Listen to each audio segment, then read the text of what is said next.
मंत्री हसन मुश्रीफांना हायकोर्टाचा मोठा दिलासा आहे। आर्थिक फसवणुकीच्या प्रकरणात मोठा दिलासा आहे। आर्थिक फसवणुकीच्या आरोपातील गुन्हा रद्द करण्याचे आदेश आहेत। मुंबई हायकोर्टाकडून याचिका निकाली काढण्यात येते। शेतकऱ्यांच्या फसवणुकी प्रकरणी ईडीनं केलेला गुन्हा दाखल खरं तर, पण आता या सगळ्या प्रकरणी अपडेट समोर आलेली आहे। हसन मुश्रीफांना हायकोर्टानं दिलासा दिलाय। आर्थिक फसवणुकीच्या प्रकरणात हा दिलासा आहे। आर्थिक फसवणुकीच्या आरोपातील गुन्हा रद्द करण्याचे आदेश आहेत। परमेश्वर महान आहे, त्यानंतर गोरगरिबांचा आशीर्वाद, मला वाटते त्याच्यामुळं हे सगळं झालेलं आहे। मी या सर्व परमेश्वराचे आभार मानेन।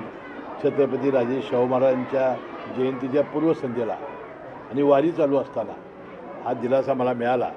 असं म्हणतात की आंधळ्याची गाई देव राखतो, त्यामुळे माझ्या गाईसुद्धा परमेश्वर राखत असावा। ज्यावेळी त्यांच्यावर आरोप झाला त्यावेळी ते विरोधी पक्षात होते आणि आता क्लीन चिट मिळाले कारण ते आता मंत्री आहेत। आपल्या जिल्ह्यातले मंत्री हो, म्हणूनच म्हटलं की आता मंत्री आहेत म्हणून क्लीन चिट, ते मंत्री नसते तर अजून क्लीन चिट मिळाली नसती।